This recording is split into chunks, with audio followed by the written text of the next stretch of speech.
Dans cet autre communiqué, les militaires au pouvoir parlent de raisons humanitaires pour justifier la sortie de l'ancien président. Ils soulignent également que la décision a été prise en parfaite conformité avec les procédures judiciaires. C'est justement à ce niveau que le Bureau guinéen de défense des droits de l'homme parle d'ingérence. Depuis le 5 septembre, quand même, le président Alpha Condé se trouve dans une situation de non-droit.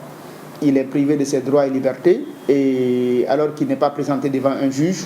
Et pour nous, dans un état de droit, seul un juge peut décider des droits et libertés des citoyens. Maintenant, quelques temps après, vous avez vu qu'il y a une procédure judiciaire qui est déclenchée contre lui et 26 autres personnes.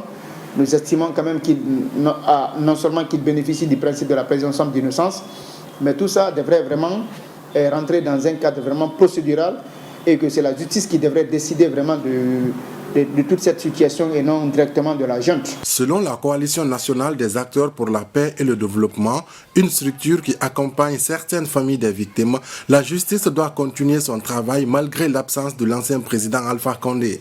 Nous osons espérer que son retour sera imminent. Il part juste pour se soigner. Et nous sommes tous des Guinéens, nous savons, malgré les actes qu'il a faits dans le pays, il a été le président de la République pendant 11 ans, mais nous acceptons d'accorder ce bénéfice de doute, n'est-ce pas, au CNRD, parce que c'est eux qui sont aux affaires, mais que la justice fera son travail et on ne va pas laisser le président Alpha Condé, peut-être ce n'est pas un moyen de s'échapper. La junte n'a apporté aucune précision sur la garantie du retour et la durée du séjour de l'ancien président Alpha Condé. Ce qui fait planer des doutes au niveau du Front national pour la défense de la Constitution, une formation qui s'était farouchement opposée au projet de troisième mandat. La justice guinéenne vient d'ouvrir une information judiciaire contre l'ancien président Alpha Condé et d'autres membres de son gouvernement pour crime de sang lors des manifestations de contestation.